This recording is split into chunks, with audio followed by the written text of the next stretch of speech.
यह है north pole के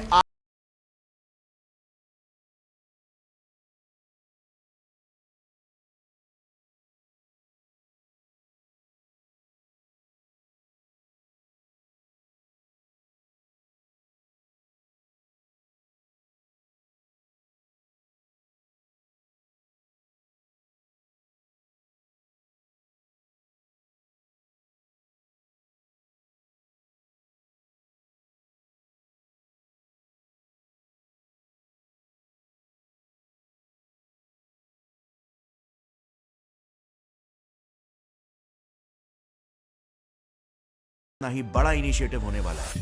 वो इस 15.5 मिलियन स्क्वायर किलोमीटर्स यानी कि इतना बड़ा एरिया जिसमें 5 इंडिया जैसे देश समा सकते हैं, इतने बड़े एरिया को रिफ्रीज करने जा रहे हैं with in a deadline of just 6 years।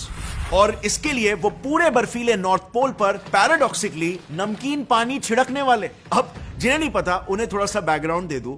नमकीन पानी ट्रेडिशनली कॉल्ड एज ब्राइन, ये नॉर्मली सारे बर्फीले देश अपने रास्तों पर बर्फ जमने से रोकने के लिए छिड़कते हैं, क्योंकि जब बर्फ गिरती है तो वो इसी ब्राइन के कांटेक्ट में आते ही पिघल जाती है। सो जो चीज टिपिकली बर्फ को पिघलाती है, उसी से ही ये साइंटिस्ट बर्फ को रिफ्रीज कैसे करने वाले हैं। वेल, ये अपने आप में ही काफी वियर्ड मगर फैसिनेटिंग कॉन्सेप्ट है। मैं इसके बारे में कुछ ही देर में आपको डिटेल में बताऊंगा। फिलहाल इस प्रोजेक्ट के जरा स्केल के बारे में सोचकर देखो, ये प्रोजेक्ट कितना मैसिव होने वाला है। यहां पर हम सिर्फ हमारे हिमालय में मौजूद ग्लेशियर्स को ही फ्रोजन नहीं रख पाते, जिस वजह से जगह जगह पर बाढ़ आ जाती है, तबाही मचती है, लोग मरते हैं।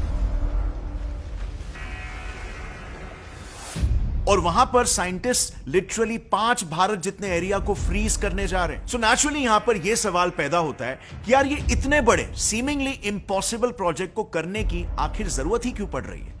I mean, दुनिया के किसी कोने में यह आर्कटिक पड़ता है, वहां पर जो कुछ भी हो रहा है उससे हमें क्या ही फर्क पड़ रहा होगा, राइट?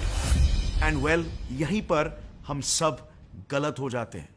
When I said इन साइंटिस्टों ने अगले 6 सालों की डेडलाइन रखी हुई है अपने ऊपर, वेल एक्चुअली में ये डेडलाइन उन्होंने खुद डिसाइड नहीं की है, बल्कि ये प्रकृति ने हमारे लिए डिसाइड की है। क्योंकि according to most recent estimates, अगले 6 सालों में, मोर स्पेसिफिकली सितंबर 2030 तक, हमें पहली बार एक ऐसा समर देखने को मिलेगा जिसमें आर्कटिक सी आइस पूरी तरीके से मेल्ट हो चुका होगा। And you know what's worse, अगर ऐसा हुआ तो नासा साइंटिस्ट क्रिस्टीना प्रिस्टोन का कहना है कि अगले 25 सालों में हम जितना कार्बन डाइऑक्साइड एमिट करेंगे और उससे जितनी ज्यादा गर्मी बढ़ेगी, उतनी गर्मी 2030 के बाद तुरंत एक झटके में बढ़ जाएगी। उन्होंने इसे ऑफिशियली सैटेलाइट इमेजिंग पैटर्न्स के जरिए डिस्कवर किया है, जिसका रिकॉर्ड आप स्क्रीन पर देख सकते हो। अब ऐसे में इस साल की गर्मी तो आपको याद ही होगी, 50 डिग्री टच हो गया था। अकेले मार्च से मई के बीच में ऑल ओवर इंडिया करीब 25,000 लोगों को हॉस्पिटलाइज करना पड़ा, जिनमें से 56 लोग मारे भी गए सिर्फ इस गर्मी के कारण। इनफैक्ट इंडिया क्यों, ऐसे सिमिलर ट्रेंड्स पूरे दुनिया भर में देखे गए। 2014 से 2023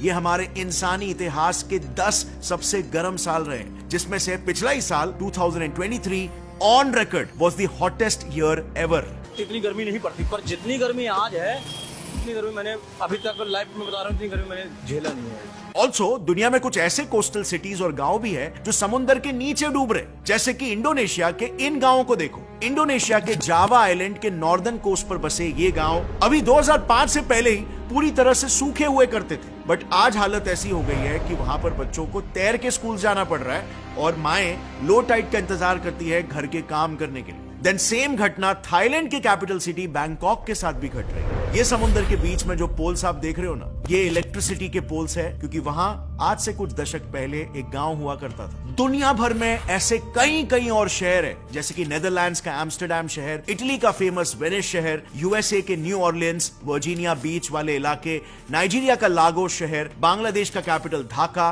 and last but not the least even हमारा फाइनेंशियल कैपिटल मुंबई। ये वो शहर है जहां पर सी लेवल तेजी से राइज हो रहा है और ये साल प्रति साल डूबते चले जा रहे हैं। और आर्कटिक आइस के पूरी तरह से पिघलने के बाद इनमें से एटलीस्ट कुछ शहरों को तो हम खुद अपनी आंखों से सामने गायब होते हुए देखेंगे।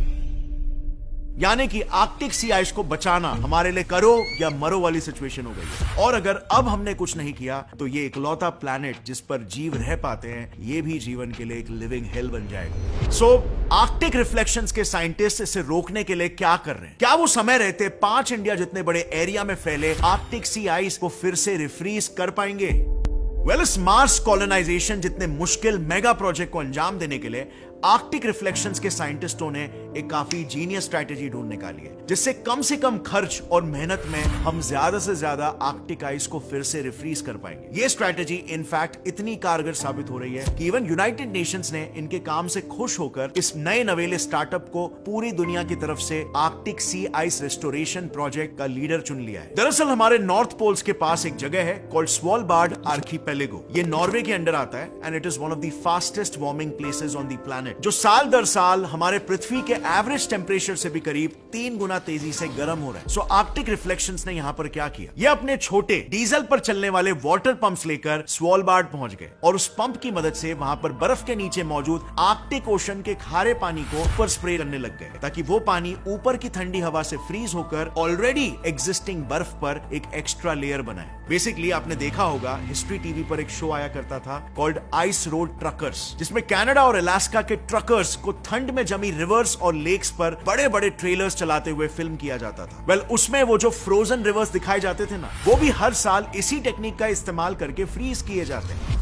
पर यहां पर आता है एक कैच। अगर आपको याद होगा तो मैंने शुरुआत में कहा था कि कई सारे देश हैं जो स्नोफॉल से पहले अपने रास्तों पर नमकीन पानी छिड़कते हैं ताकि रास्तों पर बर्फ ना जमे। सो क्या आर्कटिक रिफ्लेक्शंस का प्लान बैकफायर नहीं होगा? क्या हम आर्कटिक सी को रिफ्रीज करने के बजाय उसे और मेल्ट नहीं कर देंगे? वेल, ये डाउट ना टोटली वैलिड है और इसीलिए कनाडा और अलास्का में बर्फ के ऊपर फ्रेश वाटर पंप किया जाता है। ब्राइन यानी कि सॉल्ट वाटर नहीं, लेकिन आर्कटिक में हम सॉल्ट वाटर भी इस्तेमाल कर सकते हैं, क्योंकि वहां पर सॉल्ट वाटर भी फ्रेश वाटर की तरह ही काम करता है। Let me explain you how. So जब हम पानी में नमक यानी कि NaCl मिलाते हैं तो उसके सोडियम और क्लोराइड आयोन्स पानी के H2O मॉलिक्यूल्स को आपस में हाइड्रोजन बॉन्ड्स बनाने से रोकते हैं। अब क्योंकि ये हाइड्रोजन बॉन्ड्स ही है जो पानी के मॉलिक्यूल्स को एक साथ चिपका के उन्हें फ्रीज करता है, सो नेचुरली पानी में नमक डालने से उसका फ्रीजिंग पॉइंट ड्रॉप हो जाता है। और यही वजह है कि फ्रेश वाटर जहां पर 0 डिग्री सेल्सियस पर फ्रीज होता है, लेकिन sea water on the other hand on an average around -20 degree Celsius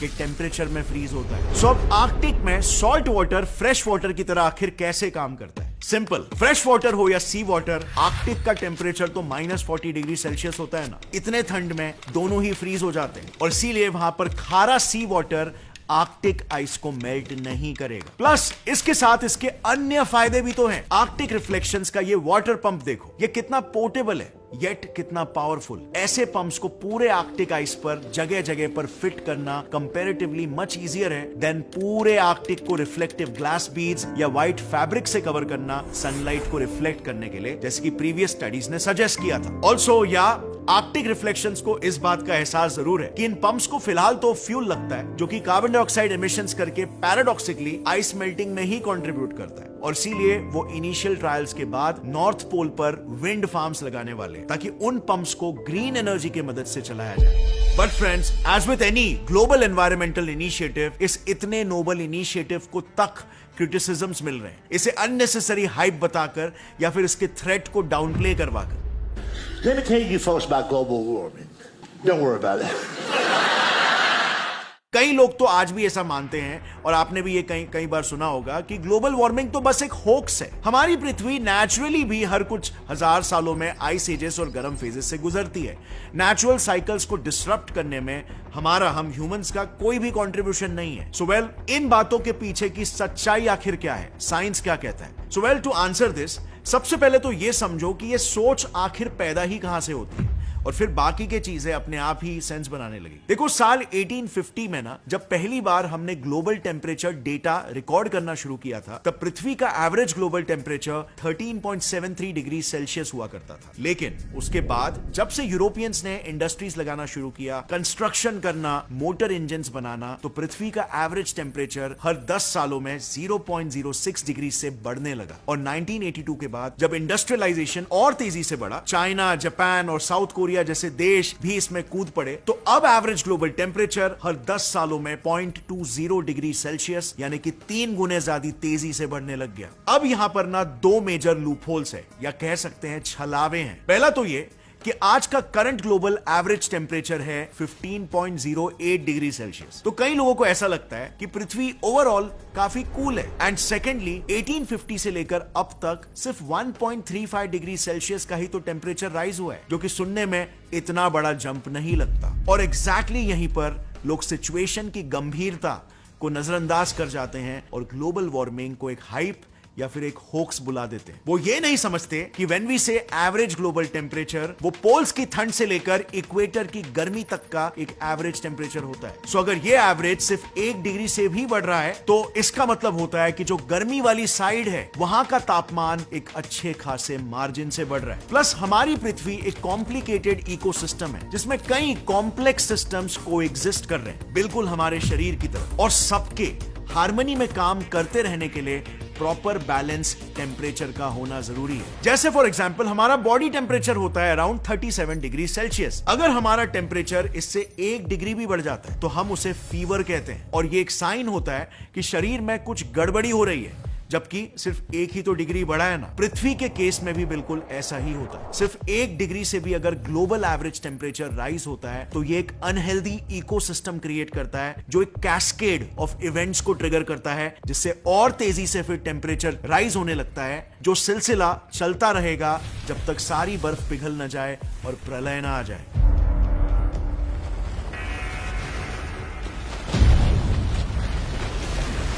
and let me prove this to you कि ये कैसे होता है। इसे ध्यान से समझना, और नेक्स्ट टाइम अगर आपको कोई भी बोले कि ग्लोबल वार्मिंग एक होक्स है तो इन फैक्ट से उनकी बोलती बंद करना। देखो, हमारी पृथ्वी को हर समय सूरज से करीब 342 वॉट्स पर मीटर स्क्वायर जितनी एनर्जी मिलती है, लेकिन जो व्हाइट क्लाउड्स है, व्हाइट स्नो है और बाकी रिफ्लेक्टिव सर्फेसेस है, वो इसमें से करीब 107 वॉट्स पर मीटर स्क्वायर एनर्जी वापस रिफ्लेक्ट कर देते हैं, और तभी जाकर हमारा ग्लोबल एवरेज सालों साल काफी स्टेडी रहता है। अब यहां पर प्रॉब्लम यह है कि सारे ग्रीन हाउस गैसेस मिलके total 2.6 units solar energy extra absorb करते हैं देन यूजुअल, और ये टेक्निकली सिर्फ 1.1% ज्यादा एनर्जी एब्सॉर्प्शन है। लेकिन what people don't understand is that even 1% भी अगर एनर्जी एब्सॉर्प्शन बढ़ गया तो टोटल एनर्जी एब्सॉर्प्शन 3% बढ़ जाता है, क्योंकि जब ग्लोबल वार्मिंग बढ़ती है तो उससे सिर्फ पोल्स ही नहीं पिघलते, उससे एक पूरा चेन रिएक्शन ट्रिगर होता है जो इस पृथ्वी के हर एक जीव को इफेक्ट करता है। सबसे पहले तो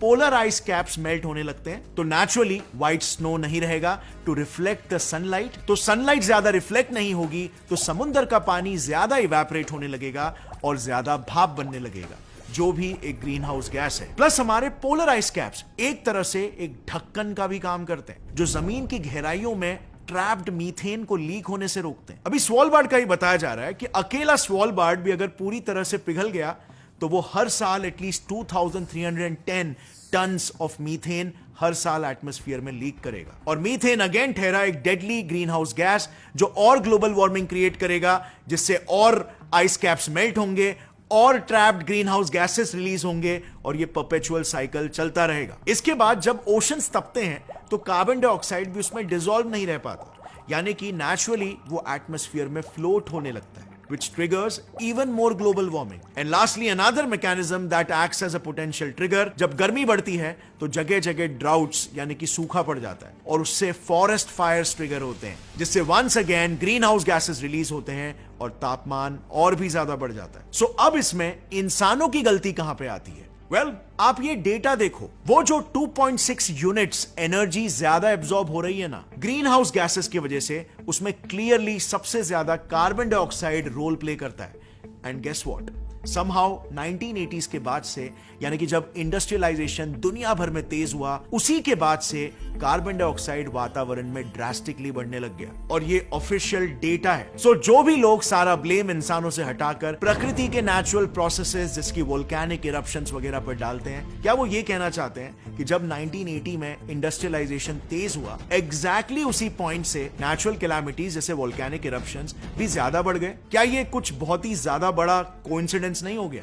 और अगर ऐसा सच में है तो शायद इन्हीं नेचुरल एक्टिविटीज का ह्यूमन एक्टिविटीज के साथ ही कुछ कोरिलेशन है, और ऐसे में इन साइंटिस्टों का यह mega initiative to refreeze Arctic life saving साबित हो सकता है।